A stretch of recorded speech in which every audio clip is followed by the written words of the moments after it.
Students, I am Puneet from प्रभ कृपा classes. हमारे साथ बैठे हैं परमिंदर सर। Hello students.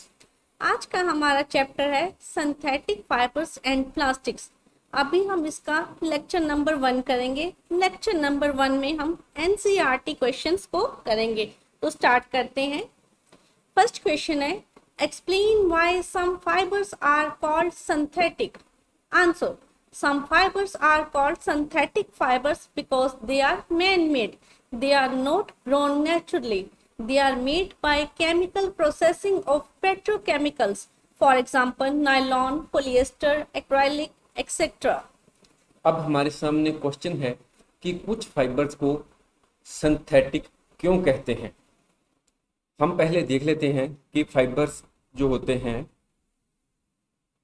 उनकी 2 टाइप्स होती हैं। एक हो गई सिंथेटिक और एक होते हैं नेचुरल। ये जो सिंथेटिक होते हैं ये होते हैं फाइबर्स, ये मैन मेड होते हैं, मनुष्य के द्वारा बनाए जाने वाले फैब्रिक्स होते हैं। और इसकी एग्जांपल्स हो सकती हैं नायलॉन, पॉलिएस्टर, रेयन और एक्रेलिक। ठीक है। जो नेचुरल फाइबर्स होते हैं वो मैन मेड नहीं होते, वो नेचर के द्वारा दिए जाते हैं। और उसकी एग्जांपल्स हो जाती हैं जैसे कॉटन, जो कॉटन प्लांट्स से हमें मिलती है, वूल जो हमें शीप से मिलती है। ठीक है। तो ये जो सिंथेटिक फाइबर्स होते हैं ये नेचुरली ग्रो नहीं होते, ये पेट्रोकेमिकल्स की केमिकल प्रोसेसिंग के द्वारा बनाए जाते हैं। ठीक है। नेक्स्ट क्वेश्चन है, मेक द करेक्ट आंसर।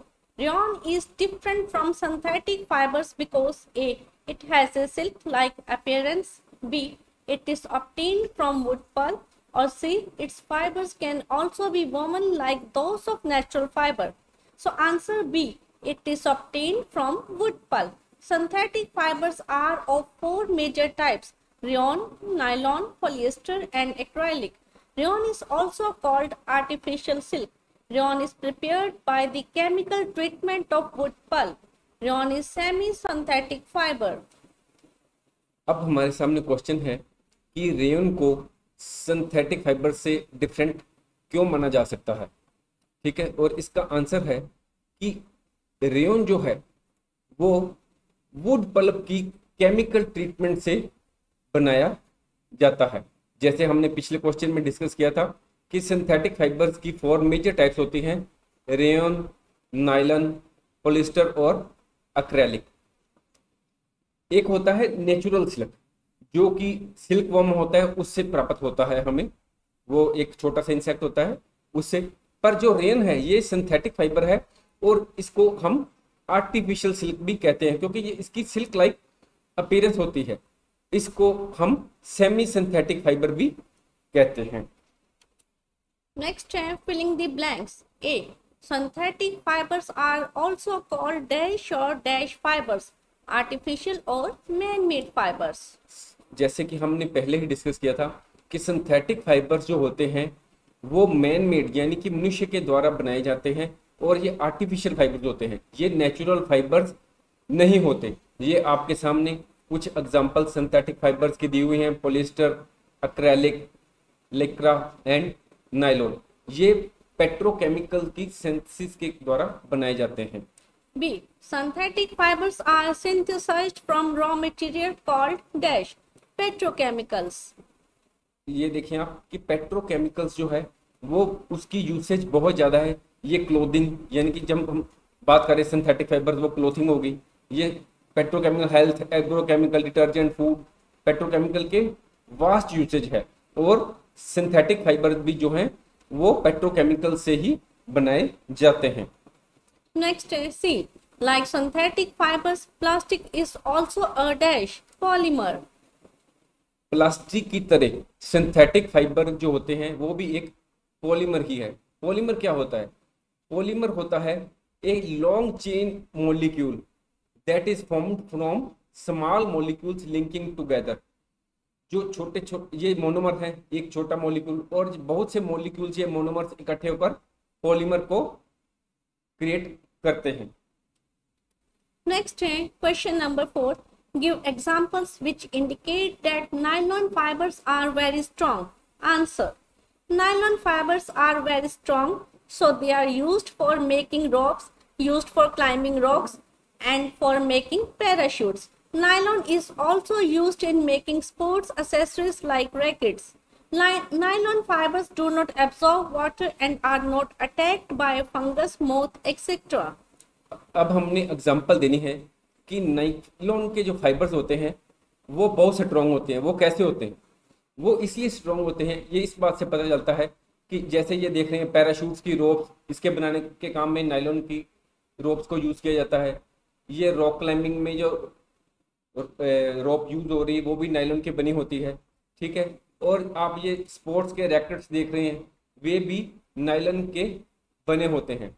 ये जो नायलॉन के फाइबर्स होते हैं ये वाटर को अब्जॉर्ब नहीं करते और इन नायलॉन के फाइबर्स पर फंगस भी अटैक नहीं करती और मोथ भी अटैक नहीं करती। मोथ क्या होता है? छोटे छोटे कीड़े होते हैं जो कि फाइबर्स पर अटैक करके फाइबर को खराब कर देते हैं, जैसे कपड़ों को खराब कर देते हैं। उसका भी कोई असर मोथ का नायलॉन के फाइबर्स पर नहीं होता। इस तरह नायलॉन के फाइबर्स बहुत ही स्ट्रॉन्ग होते हैं। नेक्स्ट क्वेश्चन है, explain why plastic containers are favored for storing food.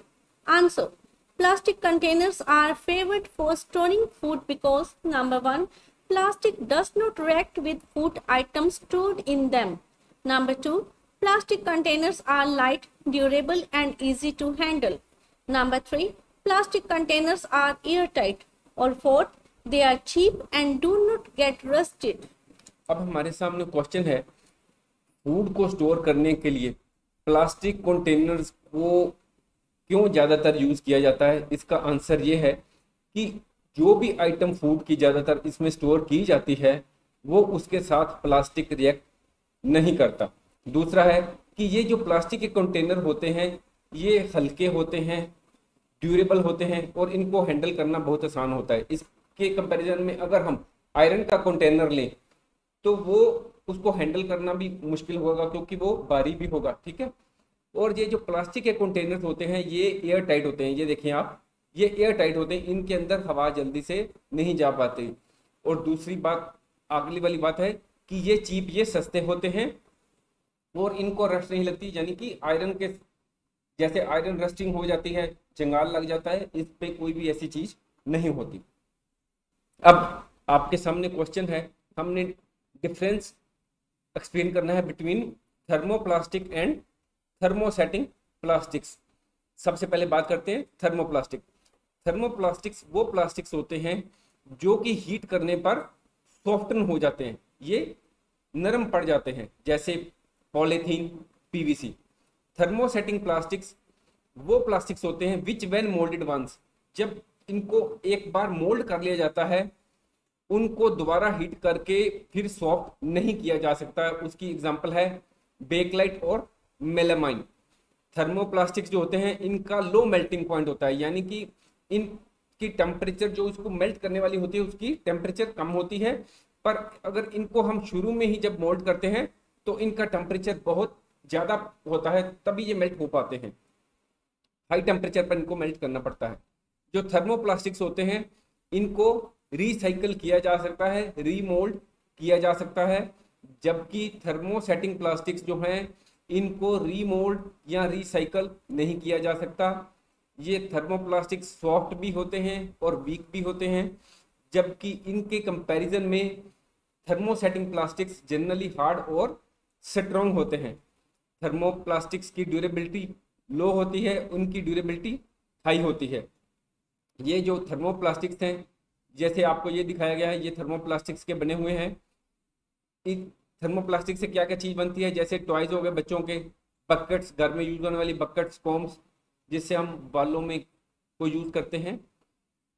और ये जो थर्मोसेटिंग प्लास्टिक्स होते हैं इनको घरों में जो इलेक्ट्रॉनिक प्लग्स होते हैं, स्विचेस होते हैं, फ्लोर की टाइल्स हो गई, कई तरह के यूटेंसिल्स हो गए, उनके हैंडल्स बनाने हैं, रेडियो और टीवी के कैबिनेट्स हो गए, ये टेलीफोन का इंस्ट्रूमेंट हो गया, इन जैसी चीजों को बनाने में थर्मोसेटिंग प्लास्टिक्स को यूज किया जाता है। Next, question number 7. Explain why the following is made of thermosetting plastics. Saucepan handles. Answer. The saucepan handles are made of thermosetting plastics because it is a poor conductor of heat.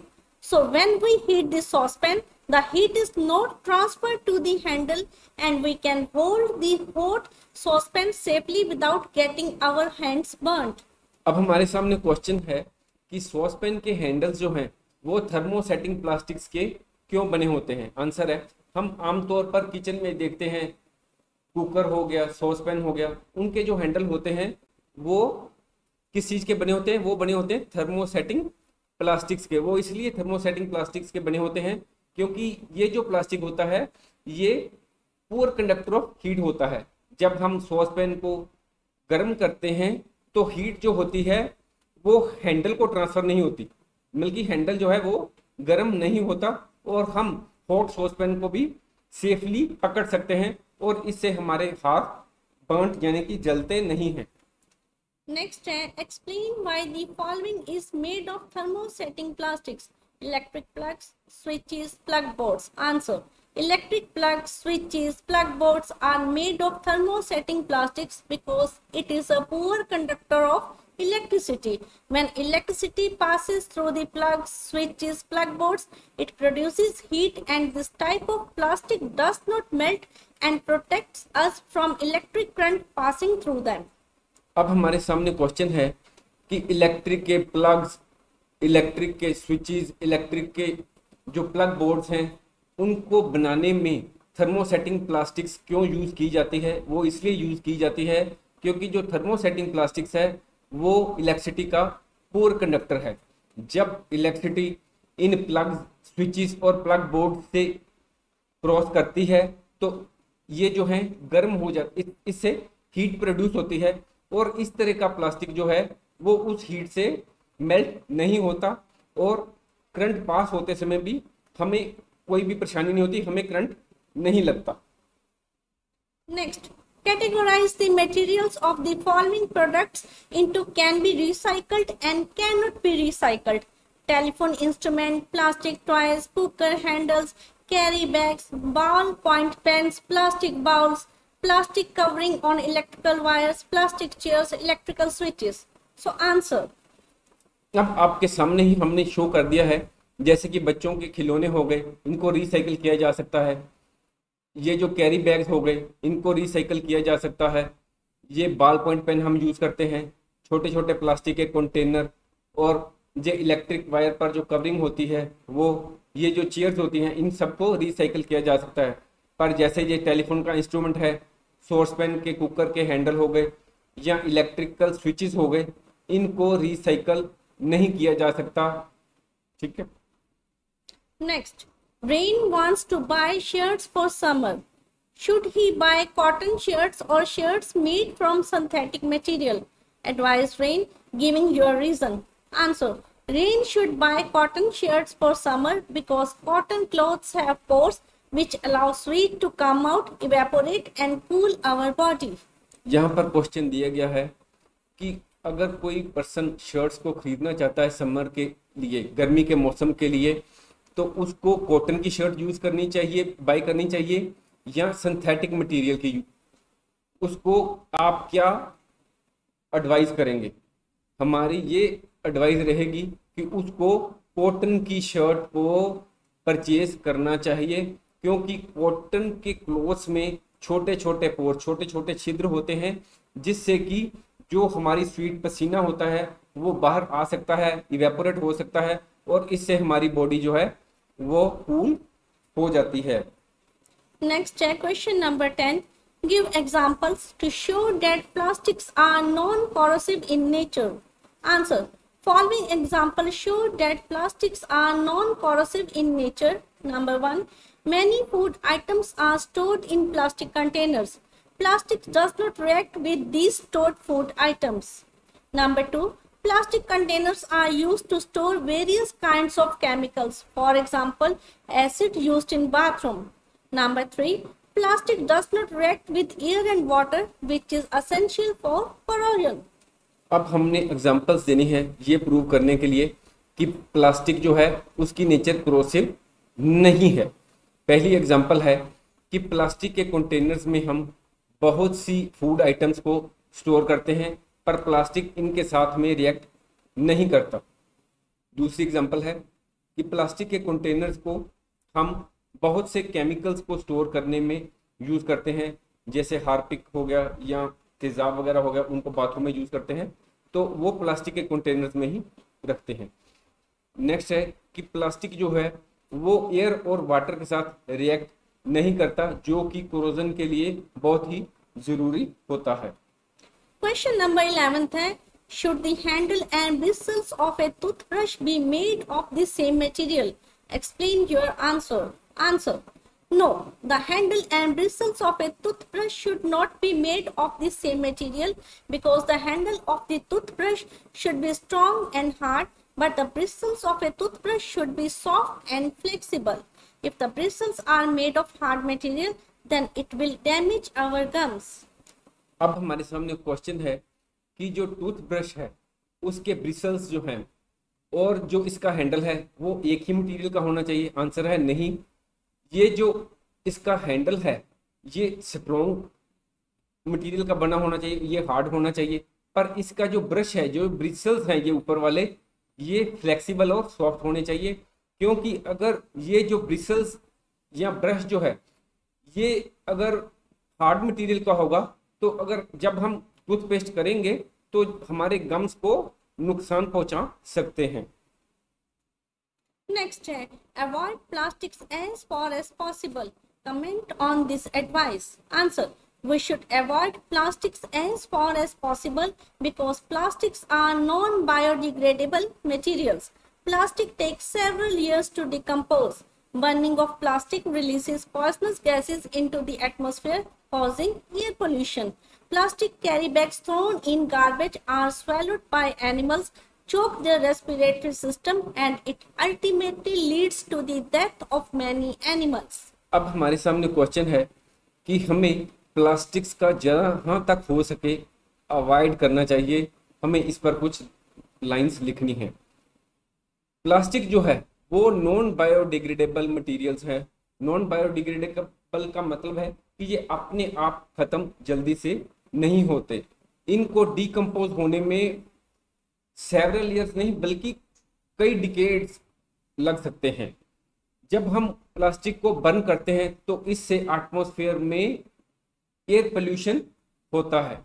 जब हम plastics को कचरे में फेंक देते हैं तो कई एनिमल्स इनको स्वेलो कर जाते हैं, खा लेते हैं, और उससे उनका जो रेस्पिरेटरी सिस्टम है वो चोक हो जाता है और अल्टीमेटली वो जो एनिमल है उसकी डेथ हो सकती है।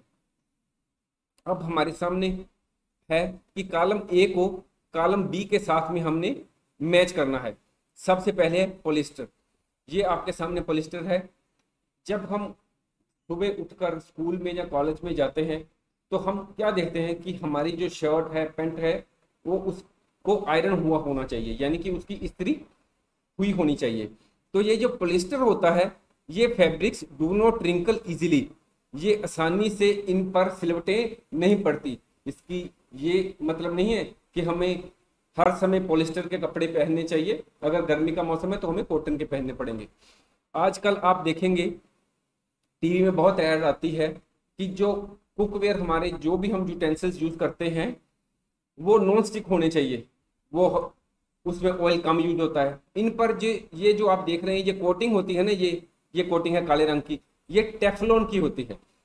इसलिए टेफ्लॉन जो है वो use to make non stick cookwares, वो नॉन स्टिक कुकवेयर्स में यूज होता है। रेयन, ये जो रेयन है इसको आर्टिफिशियल सिल्क भी कहते हैं और ये वुड पल्प की केमिकल ट्रीटमेंट से बनाए जाते हैं। इसलिए हमारा आंसर हो गया prepared by using wood pulp.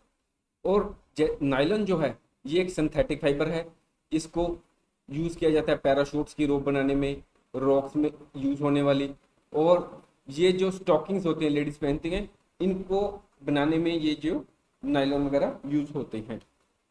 Next question है 14th, Manufacturing synthetic fibers is actually helping conservation of forest. Comment. Answer. Synthetic fibers are man-made fibers and are manufactured from petrochemicals, so no trees have to be cut down for making them.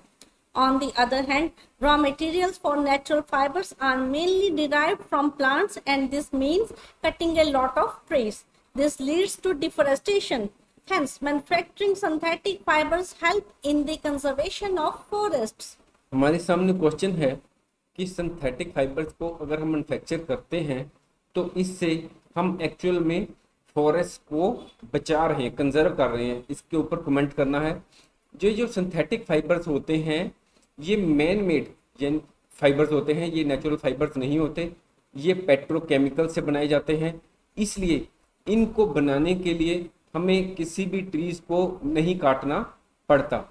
दूसरी तरफ जो natural fibres के लिए जो raw material होता है वो mainly plants से मिलता है और इसके लिए हमें ट्रीज को काटना पड़ता है और अल्टीमेटली डिफोरेस्टेशन होती है। इस तरह सिंथेटिक फाइबर्स अल्टीमेटली या एक्चुअली कंजर्वेशन ऑफ फॉरेस्ट में हेल्प करते हैं। ये सिंथेटिक फाइबर्स की कुछ एग्जांपल्स हैं, पॉलिएस्टर, एक्रेलिक, लिक्रा, नायलॉन और rayon. Next, describe an activity to show that thermoplastic is a poor conductor of electricity. Answer. If we place a piece of copper in the gap touching the points A and B in figure 1, we observe that bulb glows. If we place a plastic in the gap between A and B in figure 2, we observe that bulb will not glow. It means thermoplastic is a poor conductor of electricity. यहाँ पर हमने एक activity करके दिखानी है जिससे कि ये पता चले कि थर्मोप्लास्टिक जो है वो इलेक्ट्रिसिटी का पुअर कंडक्टर है। आंसर है कि अगर हम एक सर्किट बनाते हैं और उसमें यहाँ पर इस पॉइंट और इस पॉइंट के बीच में कॉपर की मेटल रख देते हैं तो आप देखेंगे कि बल्ब ग्लो करता है। ठीक है, ये पॉइंट ए है, ये पॉइंट बी है। ठीक है,